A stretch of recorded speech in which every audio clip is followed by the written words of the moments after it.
Hello. ओ यार मैं ना जगह का सौदा कर देना, मेरे को ना एक पार्टी आ रही है।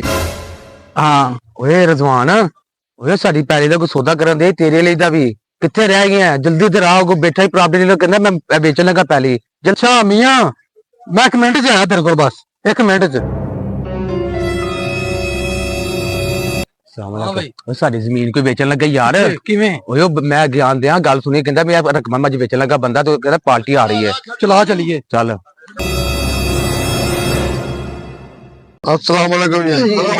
हाँ जी। केड़ी जगह हैगी दहो जी भाई? जगह सारी कितों चाहिए, कितनी जगह चाहिए? किंडी में सारे अपने रकबा है। सारा रकबा ही अपना, जिधर तक ताड़ी नजर जा रही हो उत्थे तक सारा रकबा अपना। सही है। चाहिए कितनी जगह थानू? और तकरीबन हो सारा कोई 10-20 कनाल चाहिए है सानू। करना की है जगह नू लै ਉਹ के? ਅਸੀਂ ਕੋਈ ਫੈਕਟਰੀ ਵੱਡੀ ਬਣਾਣੀ ਹੈ। ਸਾਡਾ अच्छा ਕੋਈ ਸਿਸਟਮ ਹੈਗਾ ਗੋਦਾਮ ਵਗੈਰਾ ਦਾ। दसो केड़ी जगह थानू जगह चाहिए, जगह दसो ਅੱਛਾ ਸਾਰੀ ਤੁਹਾਡੀ ਆਪਣੀ सारी। ਠੀਕ ਹੋ जगह दसो तुसी।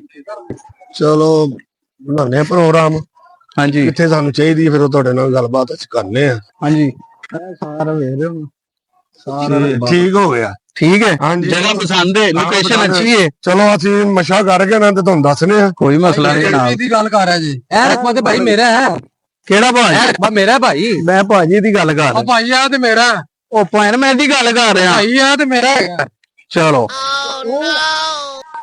ਉਹ ਕਿਹਦਾ ਤਾਂ बाबा, ਆ ਇਹ ਮੇਰਾ ਭਾਈ ਇਹ ਰਕਬਾ ਮੇਰਾ ते मेरा किथे गया? और